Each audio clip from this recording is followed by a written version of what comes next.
Ladies and gentlemen, you wake up in a world you didn't choose, but you're still responsible for how you move through it. You don't get to choose your beginning, but you do get to choose whether you stay there. Life is a difficult terrain filled with broken promises, unspoken pain, and obstacles stacked like bricks in a collapsing wall. But that's no excuse to surrender to bitterness. That's no permission to retreat from effort. The very fact that it hurts, that it tests, that it pushes, means you're in the presence of something worth facing, and if you're not facing it, then it owns you, and what owns you controls your future. There is no freedom without structure, no triumph without responsibility. The world has given you trials not as punishment, but as preparation, and you've got to stop waiting for the perfect moment, for the ideal condition, for some cosmic green light to tell you that now is your time. The time is now because now is all you have. If you're waiting to be ready, you'll be waiting your entire life. Readiness is not a feeling. It's a choice made in the presence of fear, not the absence of it. To never give up is not just a slogan. It's not a motivational quote to slap on a wall and ignore in practice. It's a philosophy, a discipline, a commitment to truth over comfort. It's a decision to stare down everything that's gone wrong, everything that's broken inside you, and say, you will not have the final word, because life doesn't stop coming. The storm doesn't wait for you to get strong. It tests you so you can become strong. And if you keep running from the pain, all you're doing is trading short-term relief for long-term suffering. Everything you want, everything you could become is on the other side of perseverance. It's not a mystery. It's not a game, it's a law. You grow through what you stay with. You learn through what you refuse to abandon. The skill you build, the mind you sharpen, the body you shape, the purpose you uncover, it's all waiting, right on the other side of the thing you're afraid to try again. Because quitting creates a habit, and that habit slowly erodes your identity. You stop seeing yourself as a fighter and start believing you were never meant to win. There's a voice in your mind, subtle but destructive, that tells you it's okay to give in. It tells you to rest before you've earned it. It whispers that maybe you're not enough, that maybe the mountain is too steep, that maybe your effort isn't worth the outcome. And that voice, if you let it, will run your entire life into mediocrity. You cannot make peace with that voice. You silence it with action. You suffocate it with discipline. You bury it beneath so much daily consistency that it can't even find the oxygen to survive. You were not born with limits. You inherited them from fear, from failure, from people who gave up and called it realism. But you are not obligated to carry that legacy. You can break it. You can rewrite what was handed to you. You can say, that stops with me. And it starts with what you do today, not tomorrow. Today is the most important day of your life because it's the only one you can control. You don't win life by theory, you win it by action, and the action must be repeated until it becomes who you are. Nobody will do it for you. Nobody will walk through that fire in your place, and that's exactly why it matters. Because if you could borrow courage, if you could rent out strength, then none of it would be worth anything. But when it comes from you, when it's born out of your own struggle, your own tears, your own silence in the middle of the night, that's when it becomes real. That's when it becomes yours, and no one can take that from you. The world may try to knock you down, but once you've risen by your own hand, no fall can ever undo who you've become. Pain has a purpose. It refines. It strips away the distractions and exposes what matters. It teaches you how much you can endure. It introduces you to your true self, not the one that shows up when everything is easy, the one that survives the storm, the one that keeps going when there's no applause, no recognition, no reward. Just the quiet knowing that quitting is not an option. That self is forged in fire, and fire either consumes or transforms. You decide which. Success is not complicated. It's not reserved for the chosen. It's reserved for the committed, for those who don't give themselves another option. For those who understand that failure is a bruise, not a verdict. For those who see adversity not as opposition, but as the opportunity to develop capacity. When you get tired, you don't stop. You slow down, you regroup, but you continue. Because the world doesn't owe you comfort, but you owe yourself effort. Every day you're building something. You're either building strength or you're building excuses. There is no neutral. There is no pause. The battle is always on, and your character is the consequence of what you repeatedly choose. Excellence is not an event, it's a habit. You either build the life you want through sustained commitment, or you inherit the one you fear through repeated avoidance. There is no escape from this truth. So many live and die inside cages with open doors, held back not by chains but by mindset, believing that the weight is too heavy, that the climb is too high. But what if the weight was shaping you? What if the climb was developing your lungs, your legs, your mental resolve? What if it was never meant to be easy because you're not meant to stay small? You don't grow by removing resistance. You grow by learning to carry it.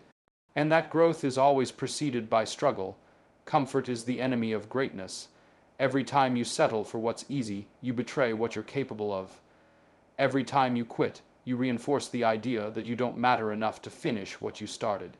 And that lie will rob your future if you let it. The mind, left unmanaged, will talk you out of every dream. But when you take command of your mind, when you decide that doubt is not the final authority, you begin to realize how powerful you truly are. The question isn't whether you'll face difficulty, that's guaranteed. The question is whether you'll endure it with your eyes open, your fists clenched, and your will intact. Discipline is doing it when you don't feel like it. Courage is doing it when you're scared. Faith is doing it when you can't see the outcome, and all three are required to never give up. You don't become unbreakable by avoiding pressure. You become unbreakable by walking through it and refusing to yield. Your life is a message.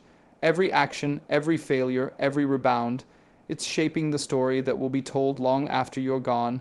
And the central question is, did you keep going when it got hard? Did you choose purpose over pain? Did you pick responsibility over resentment? Because how you do anything is how you do everything. And the smallest decision, when repeated, becomes the loudest part of your legacy. There are moments when everything will tell you to give in.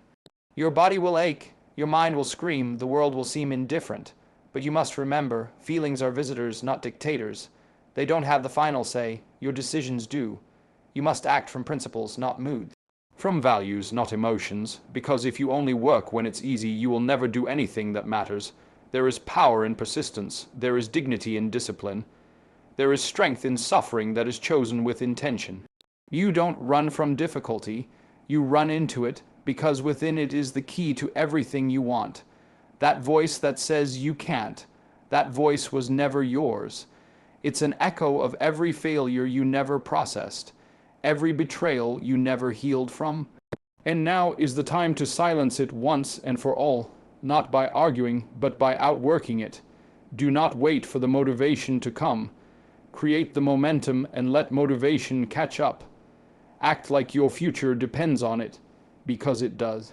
Your potential is not a promise, it's a responsibility, and the moment you begin to treat it as such is the moment you separate from the pack. The majority avoid, delay, and excuse. The minority endure, decide, and execute. Be in the minority. Be among those who refused to give up when it would have been easier to walk away. You must suffer the pain of discipline or suffer the pain of regret. One pain builds you, the other destroys you. One is momentary, the other lingers for a lifetime. Make your suffering count. Make it shape you. Make it sharpen you. Let it build the muscles you'll need for the next challenge, the next mission, the next stage of growth. Because if you can't be trusted with pain, you can't be trusted with purpose. No one becomes exceptional by accident. It's always deliberate. It's always earned. It's always the result of sacrifice. And if you want to live a life that echoes beyond your own years, then you must do what others won't, persist when others quit, stand when others fold, rise when others sink. Not because it's easy, but because it's right. Because the world doesn't need more people who gave up. It needs more people who stood up when it mattered most. Discipline is the structure that holds you together when everything else begins to fall apart. It's what remains when the excitement is gone, when the mood fades, and when every reason to keep going seems to disappear. Emotion will lie to you. It fluctuates like the weather. It tells you today that you can do anything and convinces you tomorrow that you're nothing. If you live by emotion, you will only move when it feels right. But the truth is that what feels right is rarely what builds strength. Discipline, on the other hand, is stable. It doesn't care how you feel. It cares what you've committed to. And the deeper the discipline, the clearer the direction. If you're waiting for motivation to guide your life, you're already behind. Discipline doesn't wait, it acts. And action is the foundation of progress. Emotion wants comfort. It wants ease. It will always try to sell you the shortcut, the excuse, the rationalization. Emotion will tell you that you've done enough when you've barely begun. It will whisper that you deserve a break when you're on the edge of a breakthrough. And the more you listen to that voice, the more you condition yourself to avoid pressure. Discipline doesn't chase comfort. It seeks growth. It understands that pain is part of the process, that fatigue is a sign of work, not a signal to stop. Discipline isn't glamorous, and that's why it's rare. It doesn't get applause. It doesn't attract attention, but it delivers results. You can't depend on feeling like it. If your habits are built around emotional highs, your future will be unpredictable and weak. Discipline is what you do regardless of how you feel. It's showing up to train when you're tired, working when you're uninspired, staying focused when the world is full of noise. It's the internal agreement you make with yourself to follow through, no matter what's happening outside. People don't fail because they're incapable. They fail because they rely on the wrong fuel. Emotion burns fast. Discipline endures. One builds fireworks. The other builds foundations.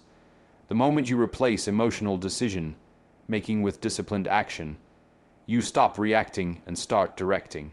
You stop being thrown around by life and begin shaping it. Emotion says this hurts, stop.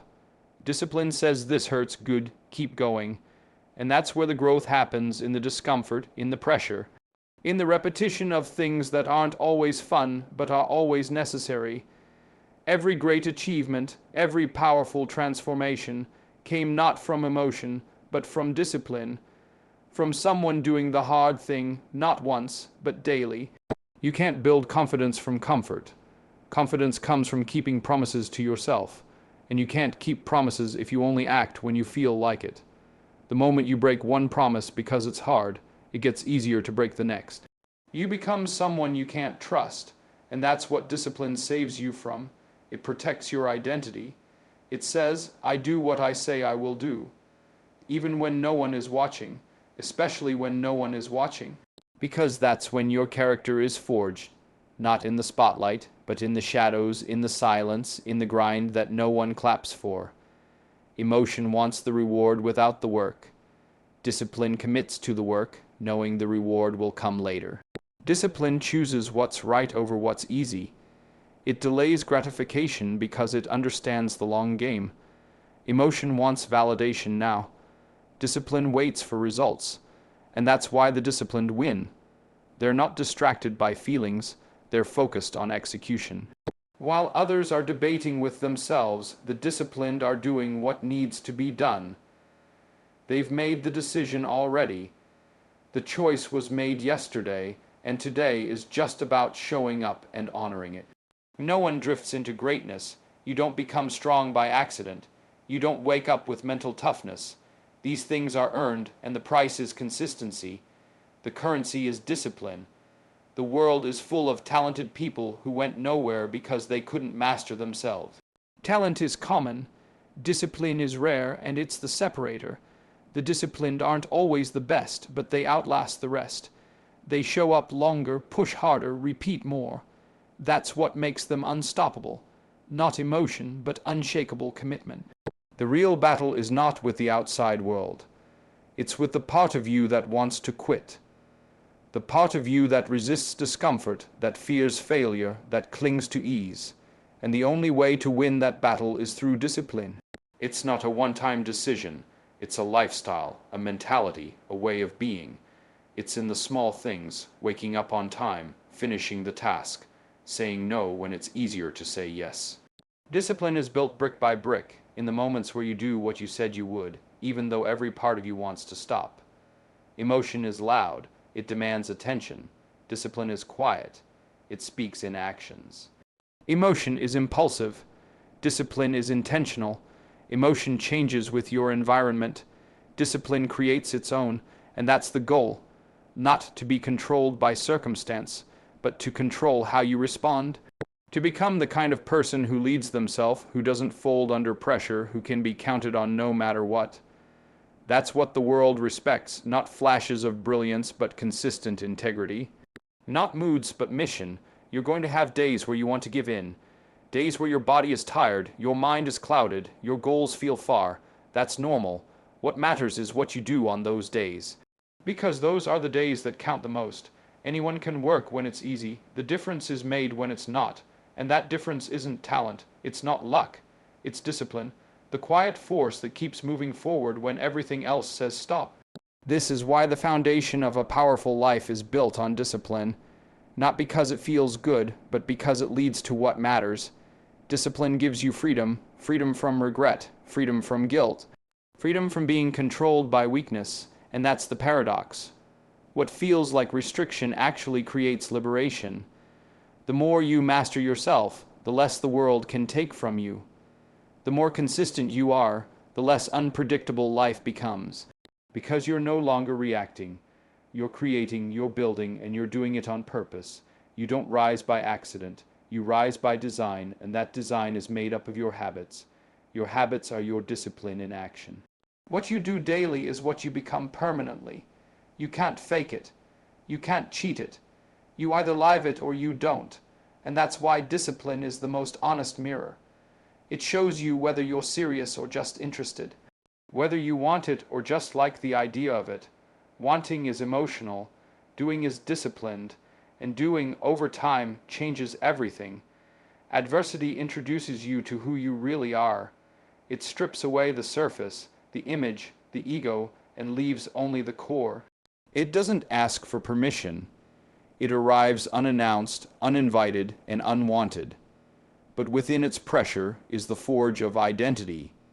You do not truly know your character until it has been tested. Comfort hides your weaknesses.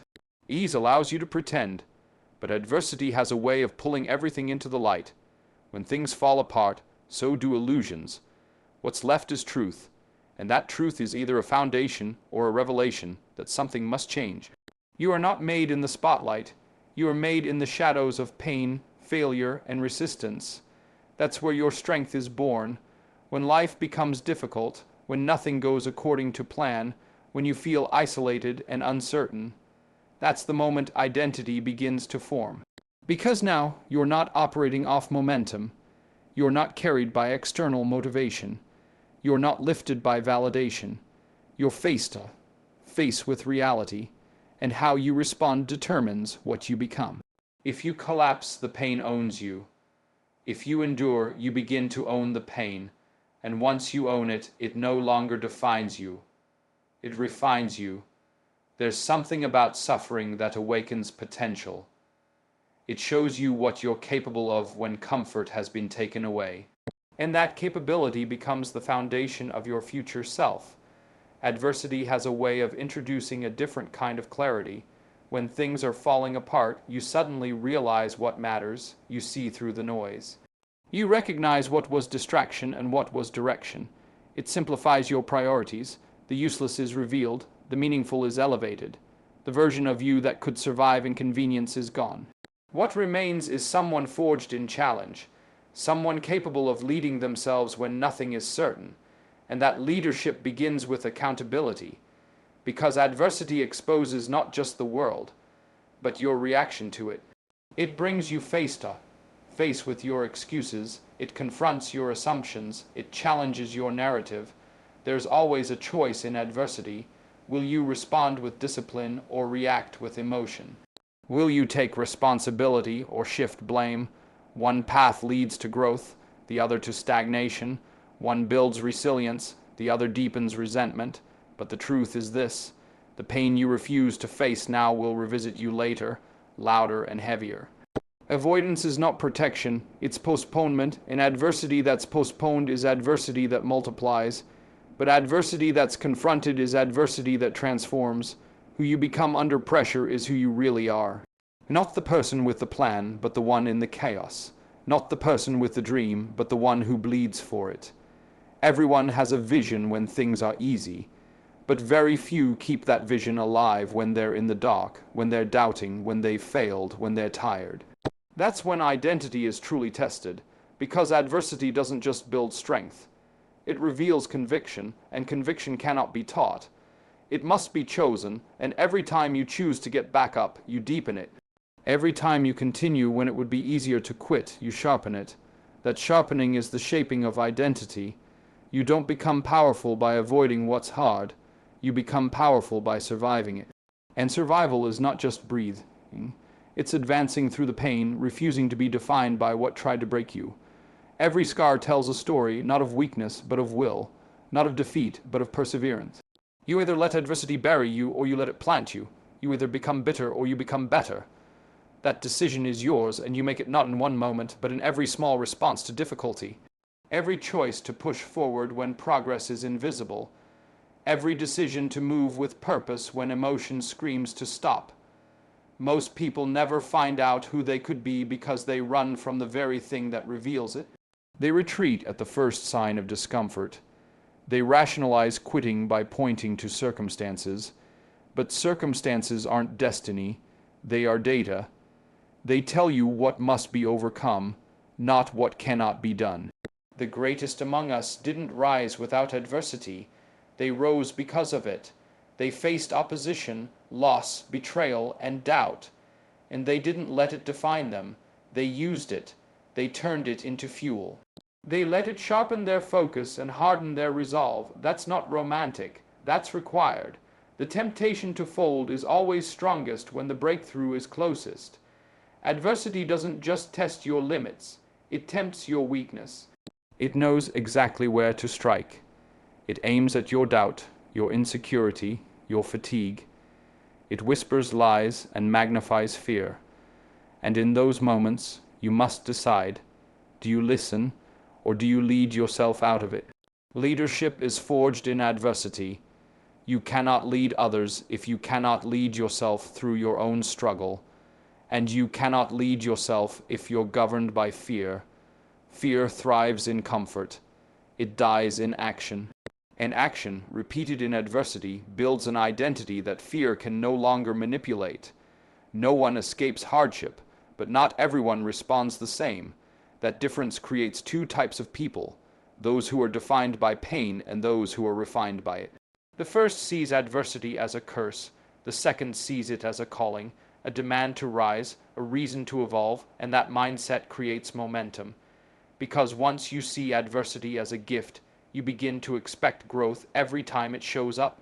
You begin to welcome pressure because you've seen what it produces. You stop resenting the fire and start embracing the forge. An identity built in the forge does not crumble. You must be willing to lose the version of yourself that was never tested. That version might have been accepted, might have been liked, might have been comfortable, but it wasn't real. The real you comes out when there's nothing to hide behind, when the pressure mounts, when the results don't come, when the door closes, when the effort is unseen. That's when you decide who you are, and the decision isn't made with words. It's made with action, with grit, with silent perseverance. That's the voice that shapes identity. Not what you say you believe, but what you prove through adversity. This world doesn't need more comfort, seekers. It needs more fire-tested individuals who can stand up in the storm and say, I've been through worse and I'm still here. That kind of strength can't be faked. It can't be bought. It's built, slowly, relentlessly, through the accumulation of days where you showed up regardless of your circumstances, through the nights where you didn't sleep but still stood up, through the heartbreaks you processed without becoming cynical, through the failures you studied instead of feared. Every one of those moments carved something deeper into you than success ever could. Adversity is the opportunity most people never want, but it's also the foundation every great life is built upon. Without it, there is no strength. Without it, there is no depth. And without it, there is no real identity. only a costume worn to avoid confrontation with reality. But when you face adversity, when you endure, when you persist, when you build in the ruins instead of running from them, something unshakable is formed, something permanent, something strong enough to carry vision through doubt, action through fear, and purpose through pain. That something is you once adversity has done its work. Responsibility is the weight that gives your life structure. Without it, there is no direction, no depth, no clarity. It is the act of voluntarily carrying what could easily be avoided, of choosing burden when it would be easier to run, of saying yes to obligation when silence would cost less. Responsibility does not wait for convenience. It arrives before you're ready and reveals who you are beneath your preferences. Meaning is not found in pleasure. It is unearthed in purpose, and purpose is born the moment you accept what is yours to carry. Not because you have to, but because you choose to. That choice is the line between existing and living. It's the difference between drifting aimlessly and waking up with direction, even in the midst of chaos. You cannot outsource meaning. You cannot borrow identity. They are earned through responsibility, through taking ownership of the space you occupy, the pain you've inherited, the future you must create. You don't get to blame forever. You don't get to stay the victim and also expect fulfillment. At some point, you have to say, this is mine to fix, this is mine to build, this is mine to lead. And when you do, life stops feeling random because now your actions matter. Now your choices ripple.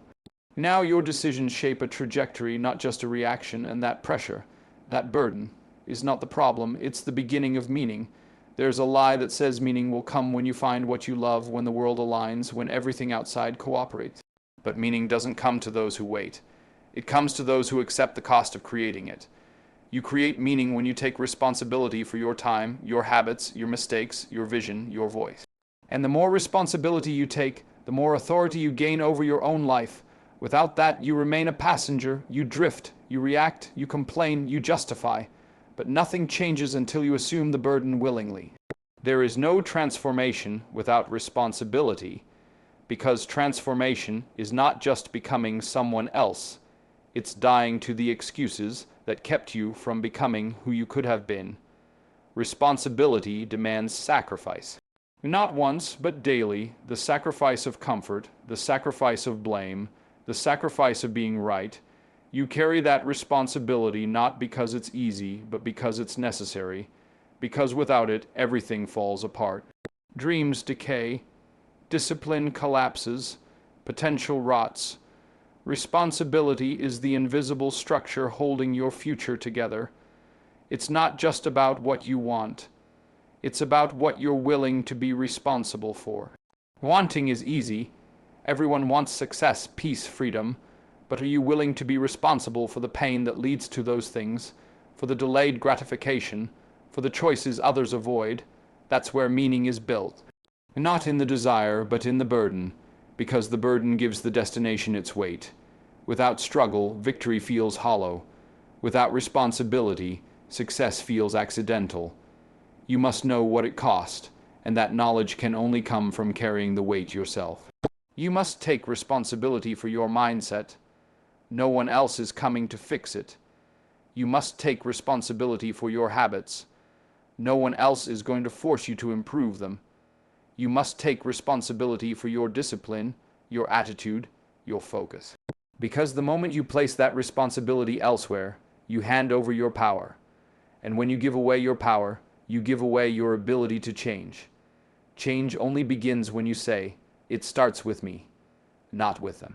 Not with the world, with me. That posture of ownership is the birthplace of personal power. The more responsibility you accept, the more resilient you become, because now adversity doesn't destroy you. It develops you. Now failure doesn't define you. It refines you. Because you're no longer hoping for life to be easy, you're preparing to face it as it is. That preparation is internal, it's mental, it's emotional, it's spiritual, and it requires you to let go of comfort-based thinking. You don't do things because they feel good. You do them because they're right, because they move you forward, because they make you stronger. That is the mindset of someone who takes responsibility seriously. You will never find lasting fulfillment in things handed to you. You will only find it in what you earn through effort, what you build through perseverance, what you repair through ownership. Responsibility connects you to your purpose because it forces you to serve something beyond the moment. It demands that you think beyond today, that you act with future consequences in mind, that you lead your life with the weight of impact, not just impulse, and that shift, thinking in terms of impact, changes everything. You begin to ask different questions. You begin to live with intention, not reaction. You begin to build a life, not just endure it. No one drifts into responsibility. It must be chosen, and every time you choose it, you grow. Every time you carry what's hard, you get stronger. Every time you face what others avoid, you gain clarity. The clarity that comes from pain is the deepest kind, because it's not theoretical, it's lived. It's earned, and it teaches you that you can endure more than you thought, that you can contribute more than you imagined, that you can lead even when you feel broken. That realization becomes the seed of identity.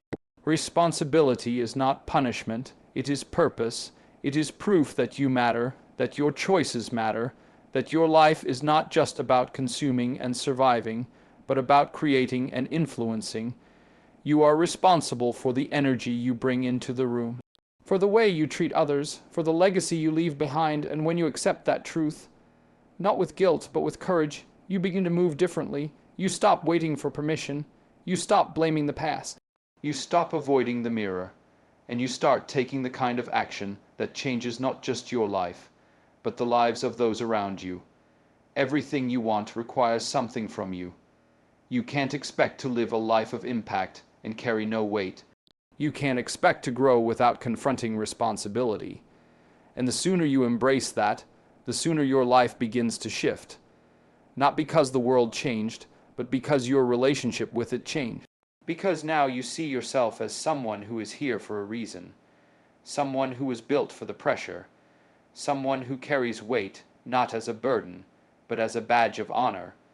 The meaning you're searching for is not out there. It's found in the tasks you avoid, the sacrifices you delay, the hard choices you postpone. It's waiting in the quiet moments where you do what must be done, not because anyone told you to, but because you decided it was time. Time to rise, time to build, time to lead. That kind of living builds meaning that doesn't fade, a meaning that holds firm when everything else shakes, a meaning rooted in responsibility, owned fully, lived boldly. Legacy is not written in bold moments. It's carved through consistent action when no one is watching. It's not built in flashes of brilliance, but in the unseen hours, in the relentless return to effort when results seem distant or invisible. Persistence is the quiet force that separates those who simply start from those who finish. Anyone can begin with energy and excitement, but very few continue when the emotion fades and the struggle begins. And that continuation, that refusal to quit, that determination to stand back up after every fall, that's what writes legacy. It's not talent that defines it. It's not luck. It's persistence. The daily decision to not be defined by delay, distraction, or defeat. You can't fake persistence. It exposes your priorities. It reveals what you actually care about. If you give up easily, the dream was a preference, not a conviction. If you keep going, even when it doesn't make sense, it means the purpose is deeper than comfort. The world doesn't reward effort once. It rewards effort repeated. The ones who shape history aren't always the most gifted. They are the ones who refuse to disappear. When the door closed, they knocked again. When the light went out, they moved forward in the dark. When the crowd vanished, they kept showing up. Every legacy worth remembering is forged in the fire of resistance. The resistance from within, the voice that says, "What's the point? This is too hard. You don't have it." And the resistance from without rejection, failure, silence, obstacles. But persistence is louder than both. It says, "This is mine to finish." And that sense of ownership over the mission gives you the grit to endure what others retreat from. There is nothing more powerful than someone who has made up their mind not to quit. That kind of person becomes inevitable, Not perfect, not always successful, but impossible to erase. The greatest things you will ever do will not come when everything is aligned. They will come when you are tired, when you are doubting, when everything is screaming at you to stop, and you keep moving anyway. That's where legacy is built, in the trenches, not the spotlight, in the early mornings, the late nights, the lonely hours. Legacy doesn't announce itself. It accumulates. Every repetition, every sacrifice, every day you chose consistency over chaos. It all adds up, not all at once, but over time, and that's why persistence is rare. Because it demands patience. It demands that you keep planting seeds without always seeing the fruit. Most people give up because they measure progress too soon.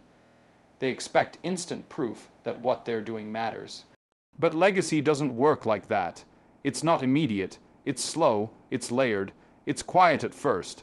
But every time you persist, you're stacking bricks, and one day, those bricks become a wall so solid that nothing can knock it down.